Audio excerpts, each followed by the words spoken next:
perubahan masyarakat Indonesia pada masa penjajahan.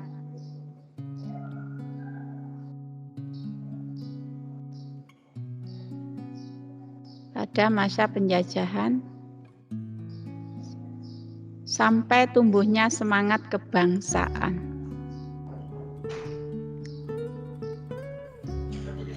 Udah ya.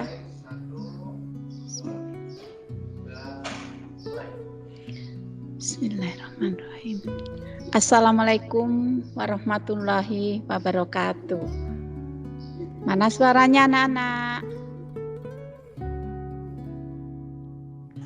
Iya, ulang ya. Assalamualaikum warahmatullahi wabarakatuh. Selamat pagi anak-anakku sekalian yang berbahagia. Mudah-mudahan kalian saat ini masih tetap diberikan kesehatan, ya, jadi sehat, kemudian semangat mengikuti pelajaran. Semangat mengikuti pelajaran seperti biasa. Kalau Ibu membangkitkan semangat kalian, selalu Ibu kasih yel ya. Salam semangat. Jawabnya apa nak? Semangat. Tetap semangat. Semangat ya. Oke, sebelum materi ini Ibu jelaskan terlebih dahulu, Ibu mohon kalian berdoa supaya pelajaran ini memberikan manfaat bagi kalian semua. Ya, berdoa dimulai. Bismillahirrahmanirrahim.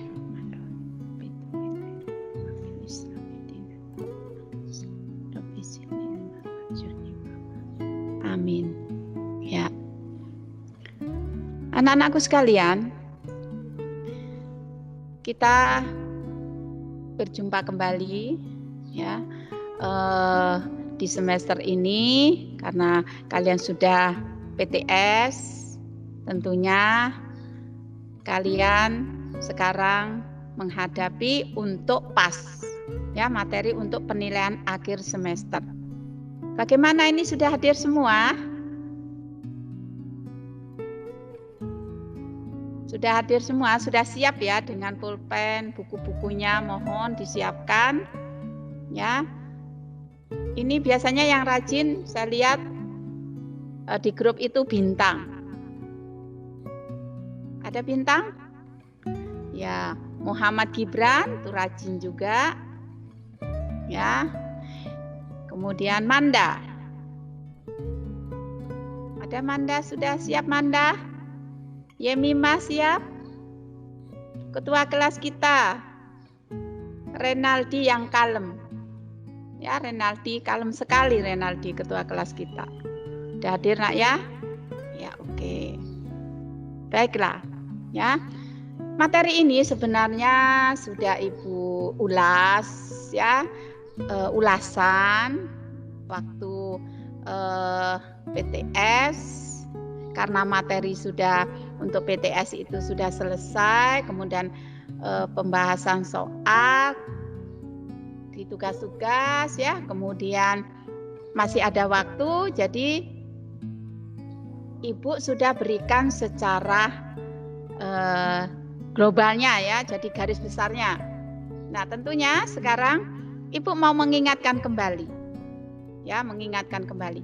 Waktu itu yang Ibu bahas hanya Ibu perkenalkan saja nama-nama dari organisasi, ya, organisasi kita, ya, nama-nama organisasi kita, ya.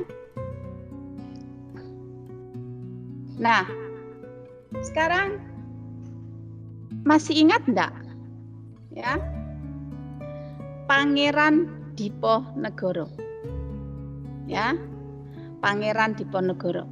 Itu adalah salah satu ya pahlawan ya organisasi ya.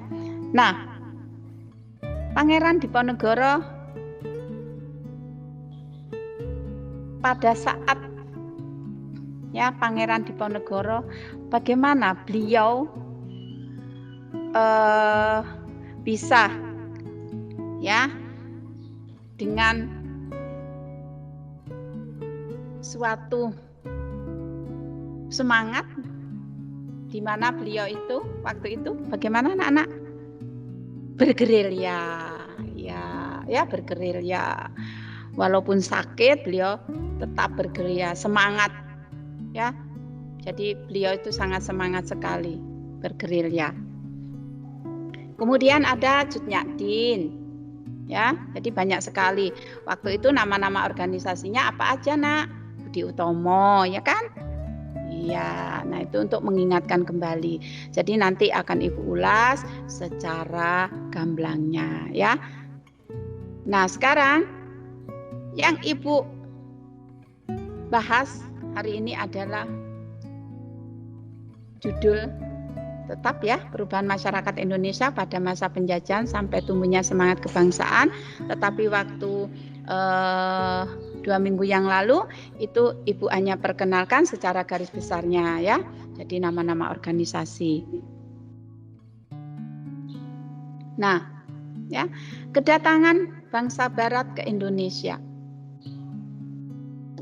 Tujuan kita ya, tujuan belajar itu belajar ini adalah kita harus mengetahui, jadi mengetahui bagaimana sih latar belakang kedatangan bangsa Indonesia atau bangsa barat ke Indonesia. Biasanya ada istilah bangsa barat itu bangsa Eropa, tapi lebih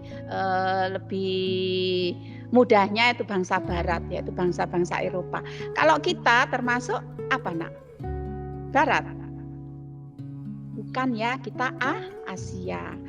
Ya, jadi Asia salah satunya adalah Indonesia. Nah, kedatangan bangsa Eropa atau bangsa barat ke Asia termasuk ke Indonesia ini dilatar belakangi oleh keinginan berdagang, juga menjelajah ya, menjelajah daerah-daerah baru dan berpetualang serta menyebarkan agama. Ya, agama apa? Agama apa kalau dari Eropa, anak-anak? Agama Nasrani ya. Nah, jadi latar belakang ini juga dikarenakan bahwa ya, Indonesia itu kaya dengan apa hasil alamnya. Nah, hasil alam ini sangat diperlukan sekali oleh bangsa Eropa. Ya, jadi bangsa Eropa itu mencari ya kekayaan alam yang ada di Indonesia berupa rempah-rempah. Nah, rempah-rempah ini sangat diperlukan sekali oleh bangsa Eropa. Karena apa? Karena banyak manfaatnya. Nah, itu yang melatar belakangi kedatangan bangsa Eropa ke Indonesia. Ya, makanya keinginan untuk berdagang. Ya, berdagang nanti ada VOC, ada EIC itu yang dari Inggris. Nah, itu semua organisasi perdagangan. Untuk menguasai apa? Berdagang apa? Ya, berdagang rempah-rempah yang ada di Indonesia itu. Ya, jadi bangsa-bangsa Eropa itu berebut ya untuk menguasai, untuk memperoleh ya rempah-rempah di Indonesia.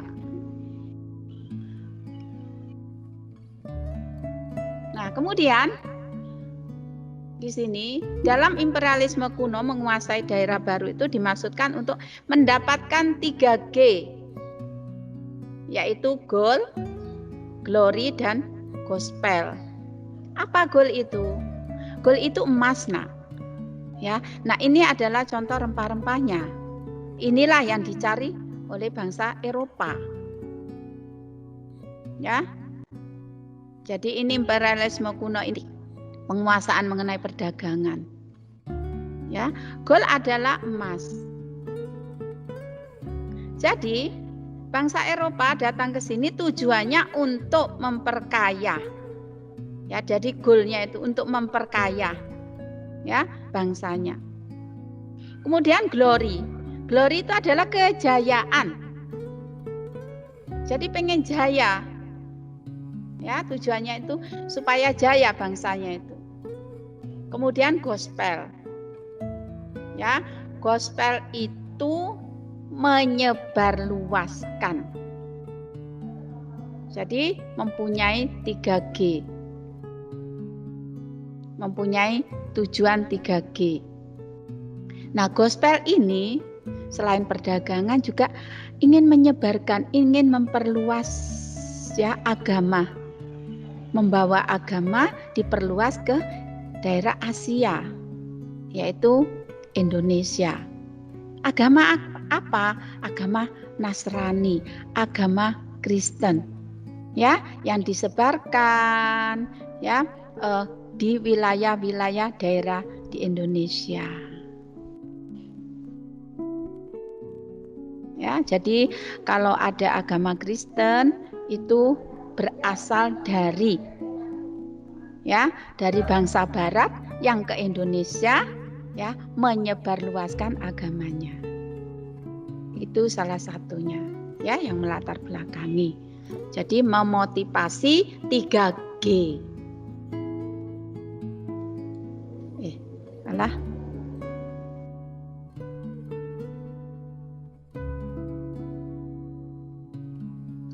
Nah, kemudian ekspedisi pertama mencari rute langsung ke Indonesia dirintis oleh bangsa Portugis dan Spanyol. Ya. Jadi yang pertama bangsa yang datang ke Indonesia itu adalah bangsa Portugis. Ya, dipimpin oleh Alfonso. Bisa kalian buka di buku paketnya nak, halaman 200 ya, 2. Dilihat ya. Pada tahun 1511 ya. Jadi dengan menggunakan kapal ya, kapal dagang. Nah, karena sudah ada suatu revolusi industri yaitu perubahan perekonomian yang berubah, maka kapal-kapal ini sudah menggunakan mesin. Ya. Jadi menggunakan mesin bangsa Portugis. Bangsa Portugis datang ke Maluku. Di sana adalah tempat dari rempah-rempah. Ya, tempat dari rempah-rempah. Nah, disitulah bangsa Portugis ya berdagang, kemudian menyebarkan agama, ya gospel tadi, situ, mempengaruhi raja-raja di situ, ya, mempengaruhi raja-raja di situ. Nah, kemudian tidak lama bangsa Spanyol menyusul.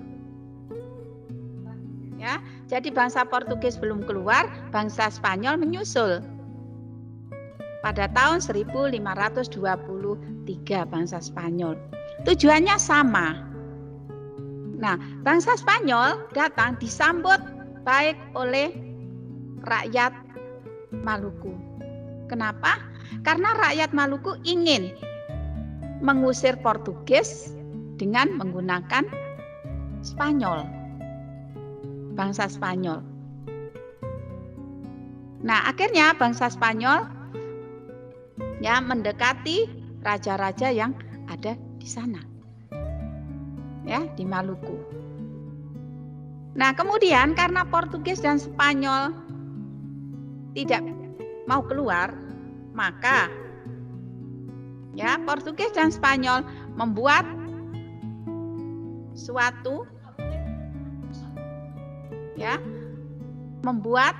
suatu perjanjian. Perjanjiannya adalah Saragossa. Nah, perjanjian ini untuk memisahkan suatu wilayah bahwa Portugis tetap bisa menguasai Indonesia, sedangkan Spanyol disiapkan untuk ke wilayah Filipina. Ya, karena Filipina masih masuk sebagai Asia. Ya.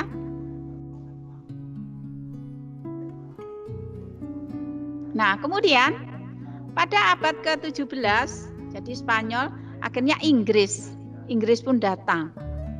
Ya, sama.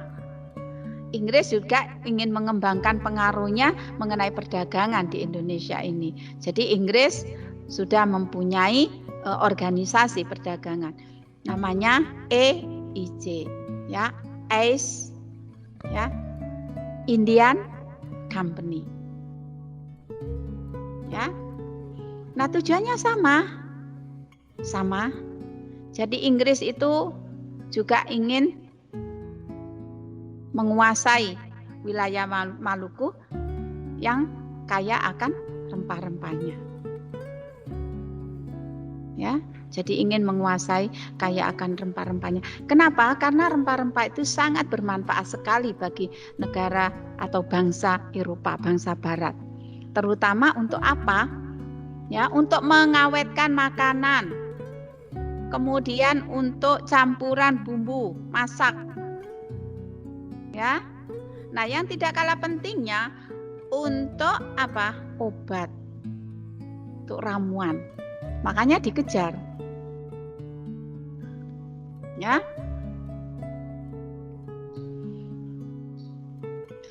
Nah, jadi bangsa Inggris, ya, ini yang berkuasa agak lama, ya, dibandingkan dengan bangsa yang lain. Inggris, kemudian masuklah, ya, VOC, bangsa Belanda, ekspedisi Belanda yang pertama, dipimpin oleh Cornelis de Houtman dan di bawah pimpinan gubernur, ya. Jadi ini gubernurnya, ya, Jan Peterson Koen. Ini gubernur VOC Belanda yang diutus datang ke Indonesia. Ya, sama seperti Inggris, ya. Sudah mempunyai bentuk organisasi.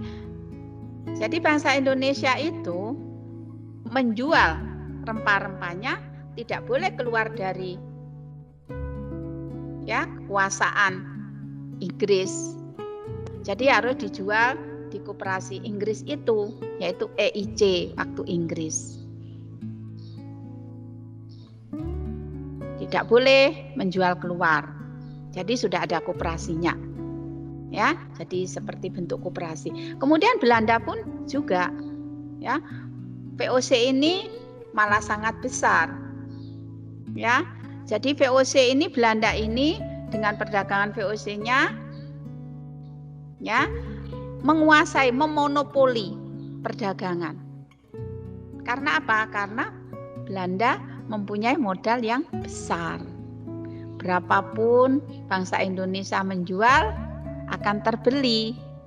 Jadi memonopoli, menguasai, ya, pembelian, ya, satu, yaitu bangsa Belanda. Jadi tidak bisa menjual ke lain. VOC menetapkan Jayakarta sebagai markas besar dan pusat perniagaan. Maksudnya pusat perdagangan VOC. Jayakarta. Sekarang Jayakarta itu ya Jakarta itu, Nak. Ya. Jadi dulu itu disebut Jayakarta. Kemudian sama Belanda, Jayakarta itu juga berubah menjadi Batavia. Ya. Jadi pada masa Belanda, ya, itu disebut Batavia. Yang sekarang itu Jakarta. Ya.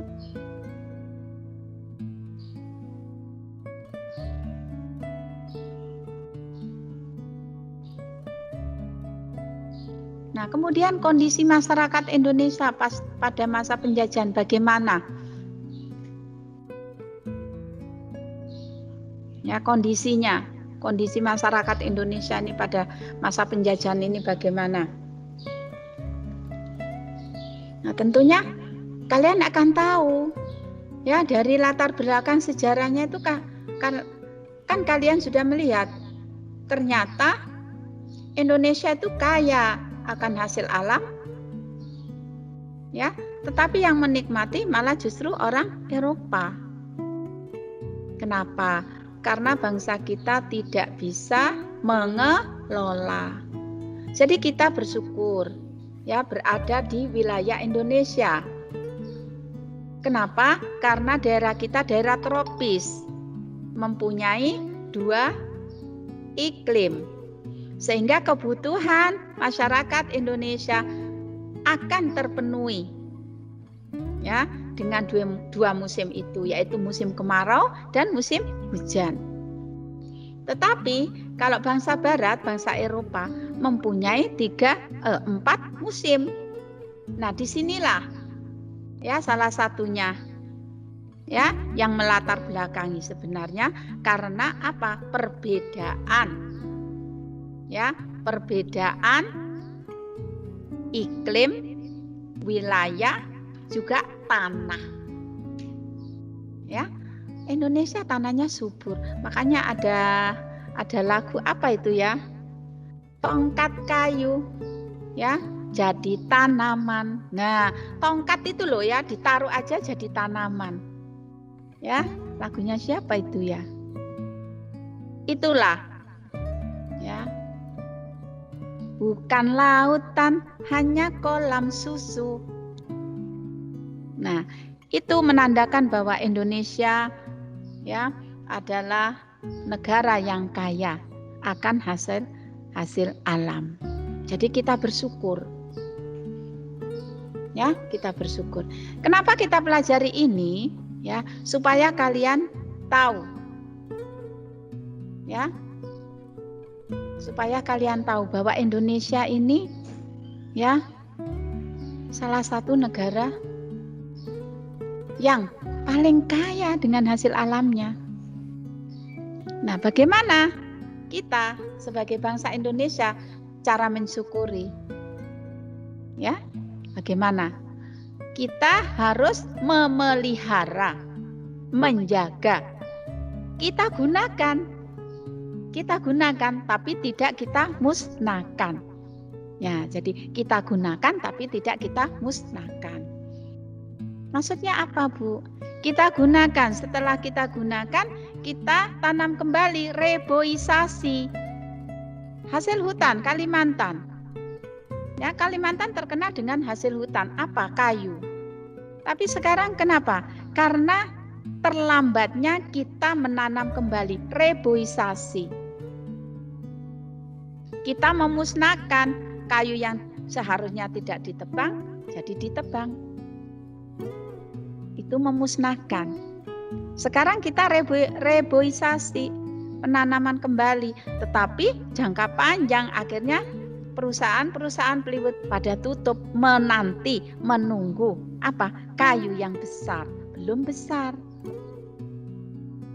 Karena dimusnahkan kayu yang seharusnya itu tidak untuk diproduksi sudah ditebangi itu ya. Nah, kita kembali ke sini. Jadi kebutuhan akan bahan baku semakin meningkat ya. Ini karena perkembangan industri di Eropa. Jadi orang Eropa sudah mengalami suatu kemajuan. Ya, ada ditemukannya mesin uap, itu salah satunya ya. Terus kemudian alat pemintal ya, itu sudah ya. Nah, oleh karena itu serikat-serikat dagang Eropa merasa perlu memonopoli perdagangan di suatu wilayah. Ya. Yang bangsa Eropa yang memonopoli perdagangan ini satu-satunya adalah VOC. Ya, VOC. Sampai VOC itu membuat suatu perjanjian. Ya. Saking kuatnya. Salah satu dari isi perjanjiannya bahwa masyarakat penduduk Maluku menjual ya rempah-rempahnya harus ke VOC. Itu. Kemudian VOC akan membeli secara tunai. Dia monopoli, tidak diutang. Ya, jadi dibayar tunai. Karena kalau tidak dibayar tunai, maka akan dijual ke lain, yaitu ke Inggris. EIC tadi. karena bangsa kita perlu uang. Nah, dengan banyaknya modal VOC, maka VOC bisa memonopoli perdagangan sehingga rakyat Indonesia menjual ya hasil rempah-rempahnya hanya kepada VOC, kepada Belanda. Karena salah satu perjanjiannya adalah ya pembelian secara tunai, akan dibayar secara tunai. Ya, bisa kalian buka di halaman 200 berapa itu ya. Jadi kalau pelajaran IPS kalian harus siapkan buku catatan ya Nak ya, untuk mencatat, untuk buat pertanyaan. Kemudian buku paketnya juga dibuka. Ya, karena di situ lebih panjang lebar ya penjelasannya. Ya, sehingga kalau belum paham dengan melihat PowerPoint ini, kalian buka di buku paketnya, kalian bisa lihat ya, yang belum jelas bisa ditanyakan. Kira-kira ada yang belum jelas ya? Boleh loh bertanya ya sebelum ini yang kondisi masyarakat Indonesia ini. Jadi nanti ada dua ya, dengan materi ini 2 kali nanti ya. Jadi yang terakhir nanti akan saya bahas minggu berikutnya, tetapi dalam satu PowerPoint. Ini nanti ada tugas ya, pertanyaan saja 4 soal. Ya Nak ya. Oke, saya lanjutkan. Nah, kebijakan-kebijakan pemerintah kolonial di Indonesia. Pemerintah kolonial siapa? Belanda. Ya, pemerintah kolonial itu Belanda. Kaum kolonial tidak ingin kepentingan ekonomi mereka diganggu oleh kebijakan politisi lokal. Untuk itu mereka merasa perlu ikut campur dalam masalah politik suatu daerah di mana mereka memiliki kepentingan. Jadi Belanda ini ya caranya untuk masuk, untuk menyusup itu dengan mendekati para raja-raja. Ya, sehingga dia akan mudah membuat suatu ya kebijakan ya itu. Jadi menyusup masuk, mendekati ya para raja-raja.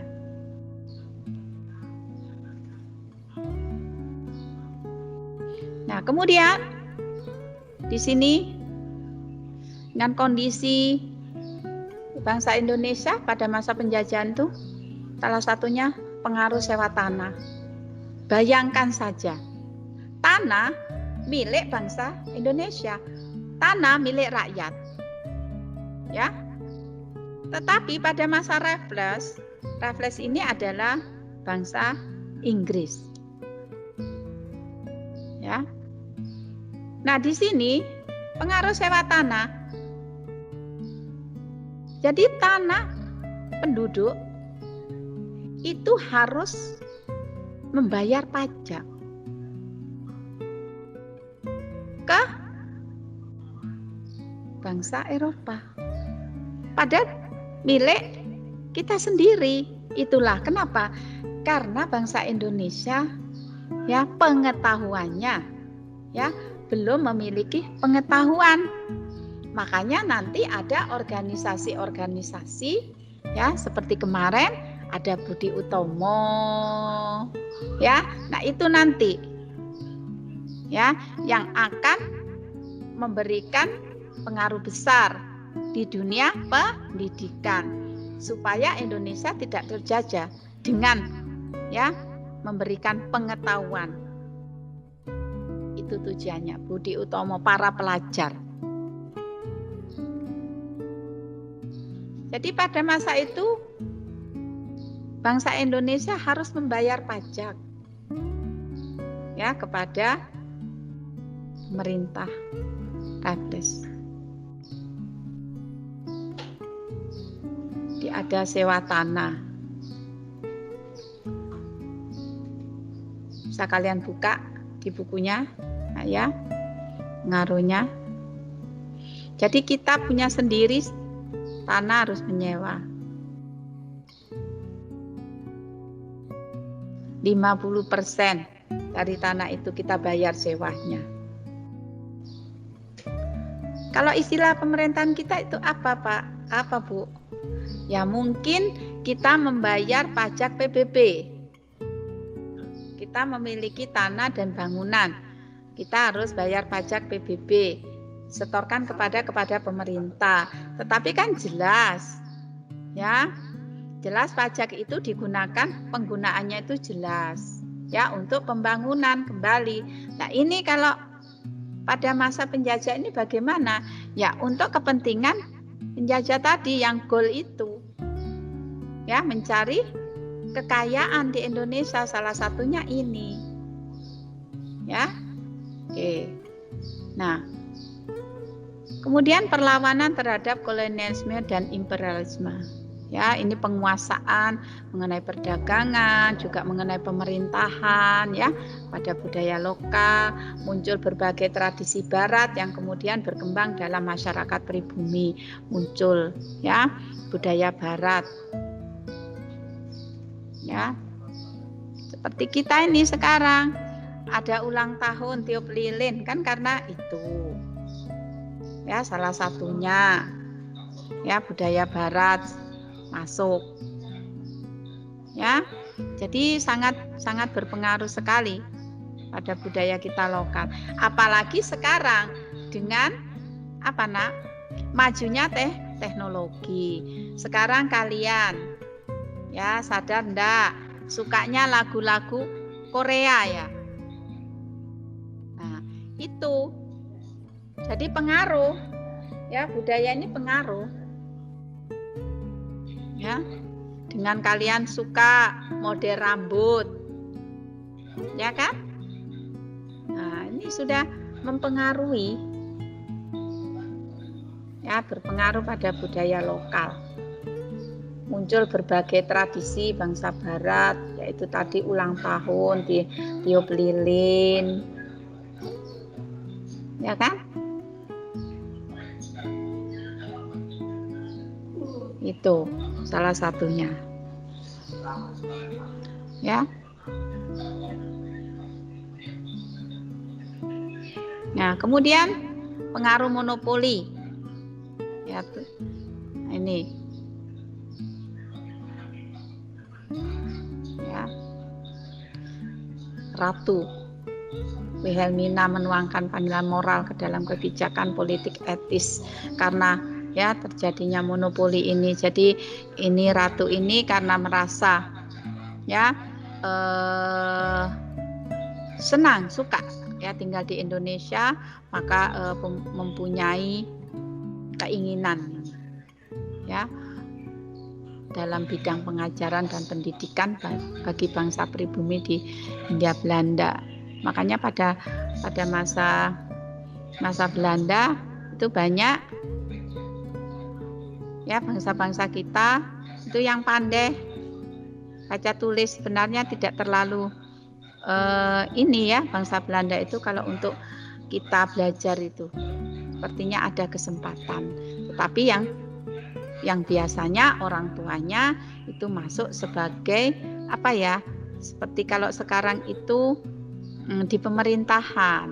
Kalau dulu kan ada raja, anak-anak dari raja seperti R.A. Kartini itu kan belajar pendidikan karena bapaknya kan termasuk di dalam ini masih keturunan gitu, sehingga untuk pendidikan walaupun itu pada masa itu bangsa Belanda bisa belajar, ya.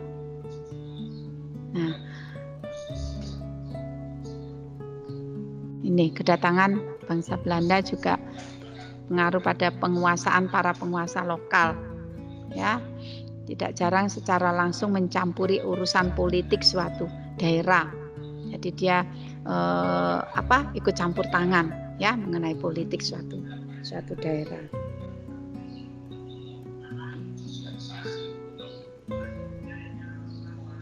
Nah, ya.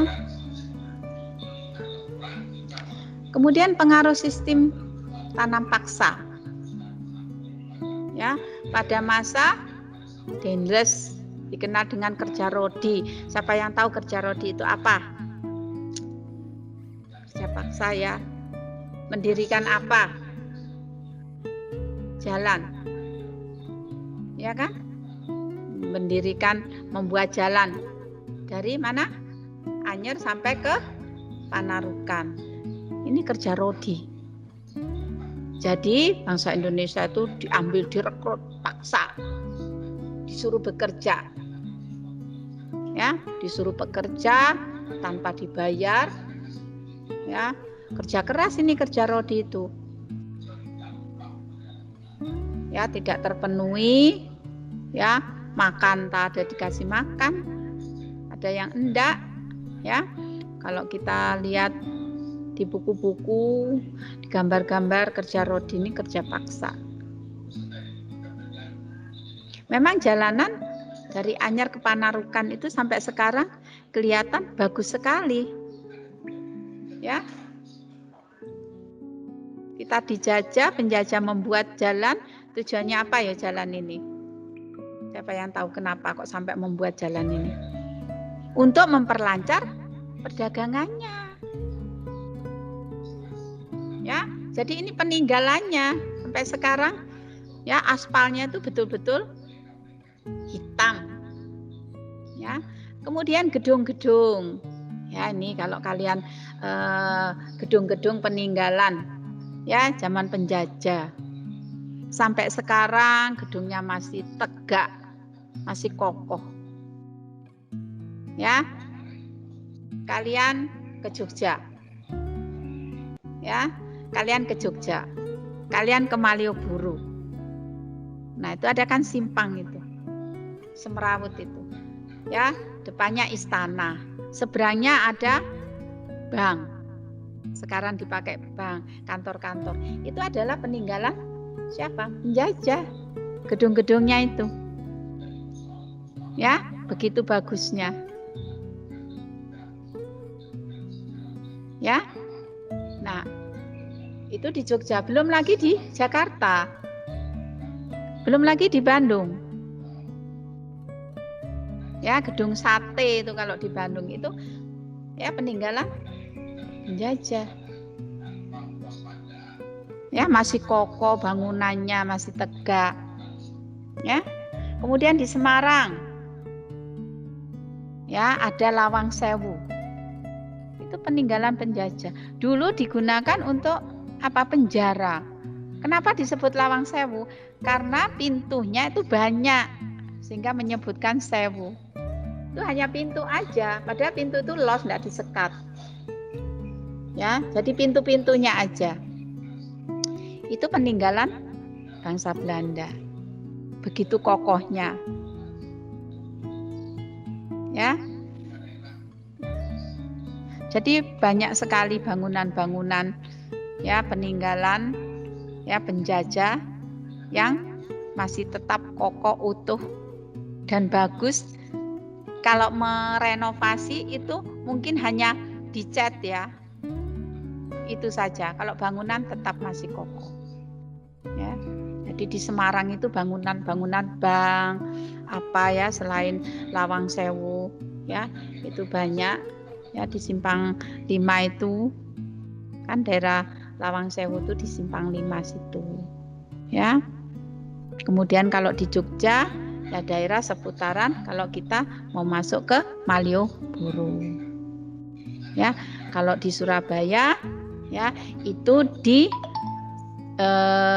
Tugu Pahlawan, ya, itu ada hotel, dulu Hotel Asia yang dipakai ini waktu zaman, ya, 10 November, kemudian peperangan yang merobek, ya, bendera. Nah, itu kan hotelnya masih, sekarang namanya masih tetap Asia kalau tidak salah, ya. Nah, itu peninggalan bangsa penjajah, ya. Jadi pengaruh-pengaruh ini pada masa William itu dikenal dengan kerja rodi, ya. Kalau Raffles ini sebenarnya sewa tanah ya, menerapkan kebijakan ekonomi liberal, jadi sistem kebebasan ya, liberal, bebas menjual kemana saja ya pada zaman Raffles ini. Gubernur Jenderal ya Van de Bus itu menerapkan kebijakan tanam paksa.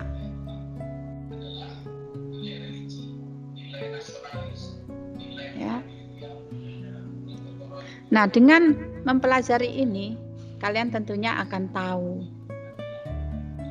ya bahwa Indonesia ini merdeka ternyata ya, bangsa kita ini adalah bangsa yang kaya dengan hasil alam, sehingga bangsa-bangsa Eropa ingin berkuasa. Ya, ingin berkuasa di Indonesia karena kekayaan itu.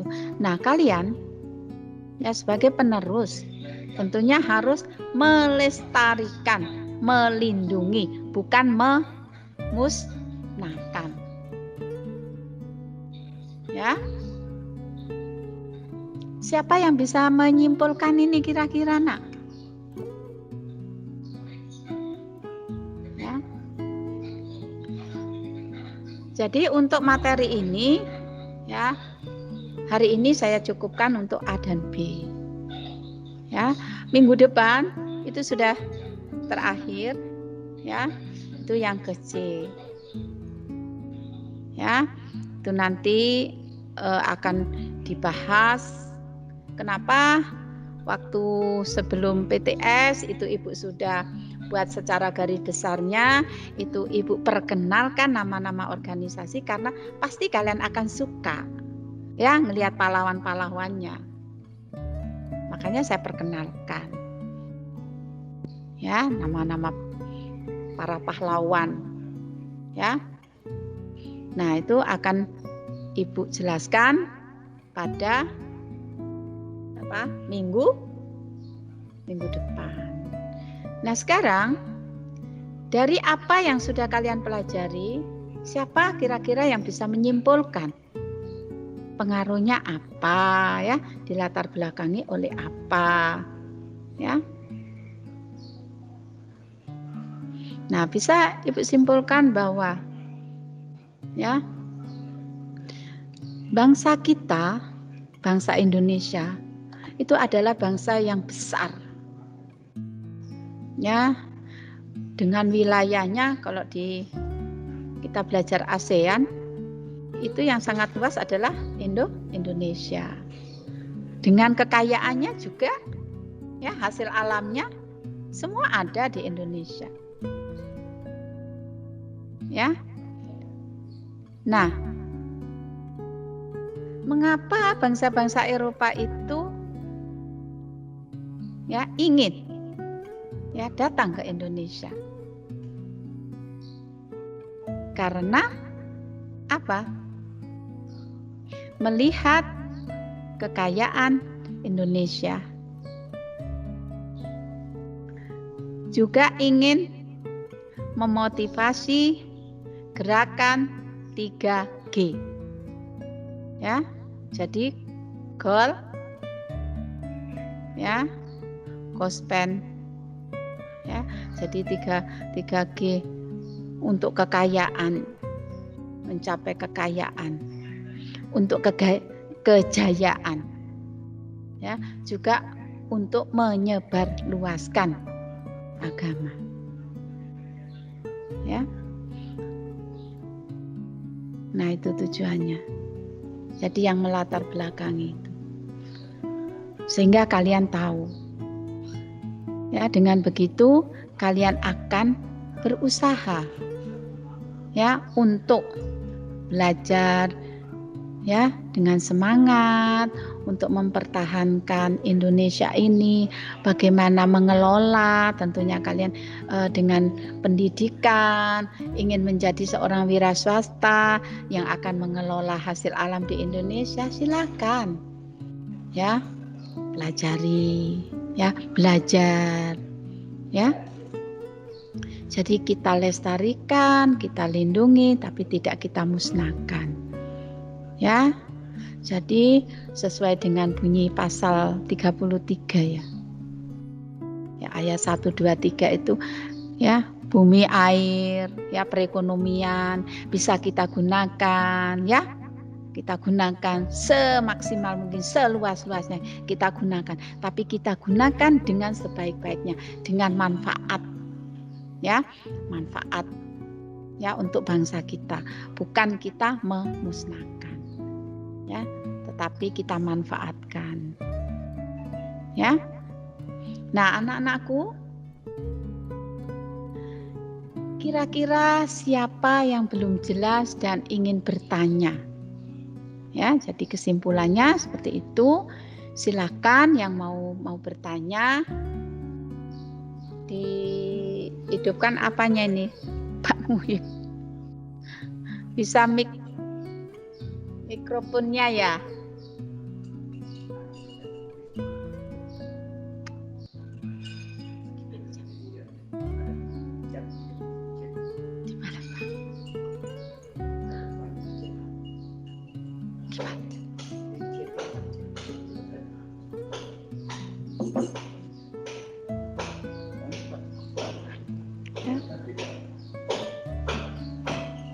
Nah, ini tugasnya anak-anak ya.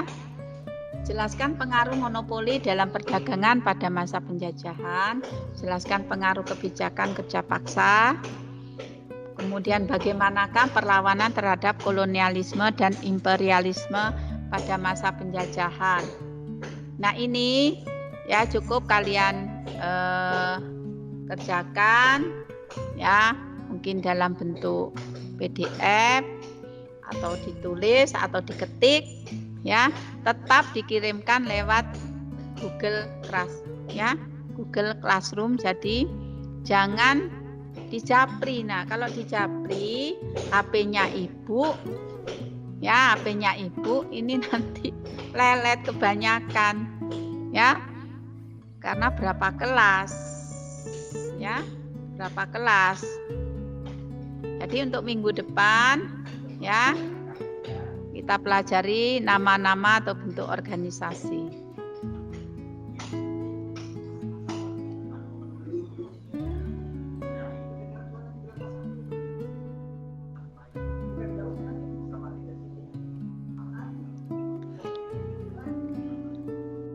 Pak Muhib gimana nih kalau anak-anak tanya? Ya kalau ada yang bertanya. Waktunya masih 5 menit ya.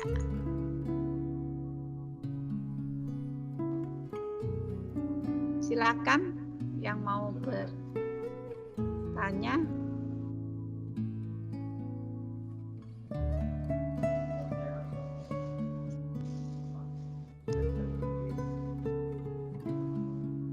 Ada yang mau bertanya, silakan.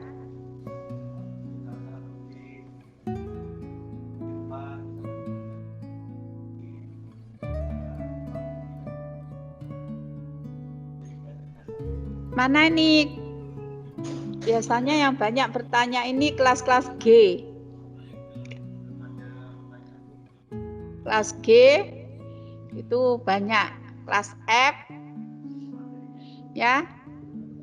Jadi malah kelas-kelasnya Pak Firman itu yang banyak bertanya anak-anak itu biasanya. Mana nih yang kelas C? Kelas B, kelasnya Ibu mana?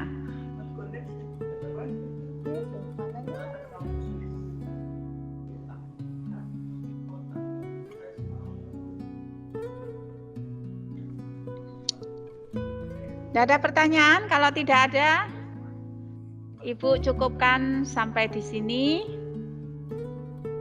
Terima kasih atas perhatian kalian, menyimak, mendengar ya materi Ibu. Jangan lupa tetap jaga kesehatan ya. Banyak di rumah, jangan banyak keluar, jaga kebersihan, selalu cuci tangan ya. Kemudian jaga jarak jangan lupa menggunakan masker kemanapun kalian pergi keluar, ya, gunakan masker. Enak ya, jaga kesehatan. Semoga kalian semua selalu mendapatkan lindungan dari Allah Subhanahu wa taala dan semuanya sehat. Ya, sehat walafiat. Kurang lebihnya Ibu mohon maaf. Saya akhiri. Wassalamualaikum warahmatullahi wabarakatuh.